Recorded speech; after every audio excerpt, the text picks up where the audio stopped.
In the beginning was the Word, and the Word was with God, and the Word was God. He was in the beginning with God. All things were made through him, and without him nothing was made that was made. In him was life, and the life was the light of man. And the light shined in the darkness, and the darkness did not comprehend it. There was a man sent from God whose name was John. This man came for a witness to bear witness of the light, that all through him might believe. He was not that light, but was sent to bear witness of that light. That was the true light, which gives light to every man coming into the world. He was in the world, and the world was made through him, and the world did not know him. He came to his own, and his own did not receive him. But as many as received him, to them he gave the right to become children of God, to those who believe in his name, who were born not of blood, nor of the will of the flesh, nor of the will of man, but of God.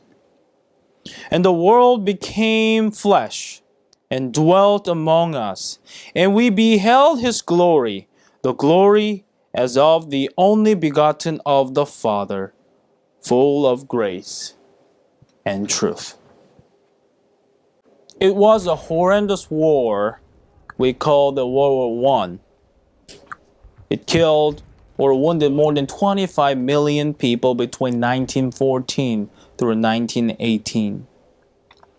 Yet, there were still odd moments of joy and hope in the trenches of France.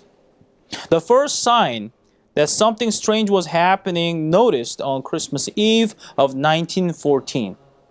At 8:30 p.m., an officer of the Royal Irish Rifles reported to the headquarters, quote, "Germans have illuminated their trenches, are singing songs and wishing us a happy Christmas.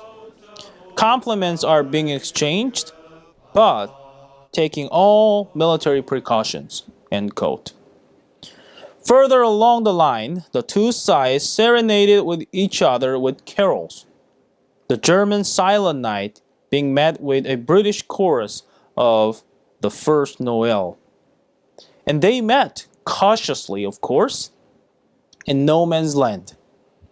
The shell blasted wasted between the trenches. In this empty land they met. Another report says, quote, "Literally hundreds of each side were out in no man's land shaking hands." Can you imagine? And of course, one common interest for both sides' soldiers was football, or soccer we call.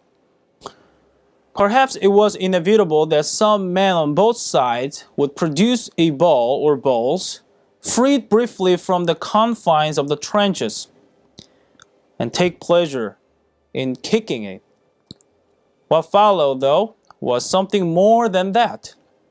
For if the story of Christmas has its jewel, it is the legend of the match between the British and the Germans, which the Germans claimed victory, win by 3-2. Even in the darkest moment we may be in, when the message of Christmas was shared, the true joy spreads. As many as prophesied the Messiah, who was promised by the Heavenly Father, Jesus was born in Bethlehem, however, without any attention from the world he created. The Old Testament prophets wrote when, where, and what kind of life and what kind of sacrifice he will face, but the world he created they did not know. Or maybe they knew he was the one, but they refused to accept him because he was not someone they wanted. But Jesus, the light that shines in the darkness of the world, And he was the light when political chaos was filled the world, and also when Jewish patriotism swelled with all nasty politics, selfishness, and violence. Jesus was the light for the culture that promotes classes based on human standards, discrimination, oppression, and materialism. Jesus was the light for the oppressed and the powerless. Jesus was the light for women who were easily abused in that culture, which was taken as a norm. Jesus was the light for children where they could come to him without fear of sexual molestation and other abuses, but with the desire and genuine desire of blessings from the Heavenly Father. Jesus was the light for foreigners, that he was willing to meet with them, and he boldly declared the temple as the house of prayer for all. Jesus was the light as he showed us how leaders must practice their leadership, as called servant leadership, meaning willing to sacrifice everything as a leader. Jesus was the light for the culture where human selfishness was promoted as a virtue by showing them the selflessness must be cherished. Jesus was the light for those who seek for the truth. Jesus was the light for the poor, for the rich, for the widows, for the fatherless, for the powerful, for the vulnerable, and for everyone.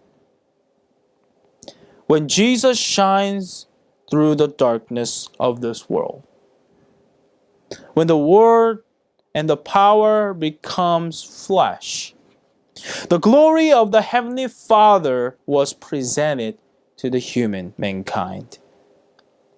Finally, we can be filled with peace, comfort, love, and joy.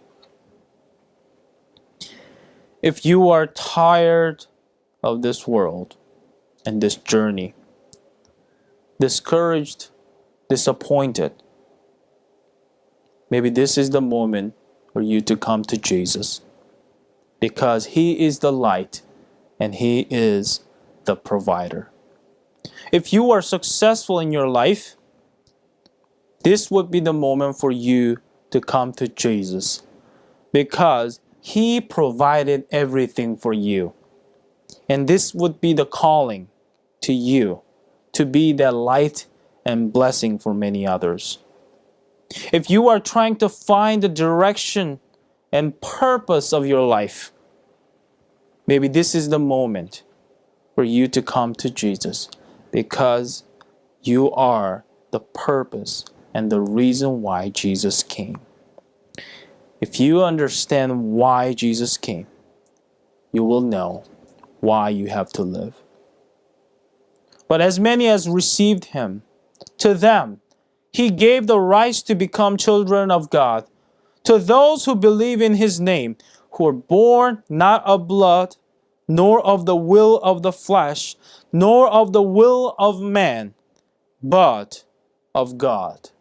And the Word became flesh and dwelt among us, and we behold his glory, and the glory as of the only begotten of the Father, full of grace and truth. Truly, joy to the world, and the Lord is come.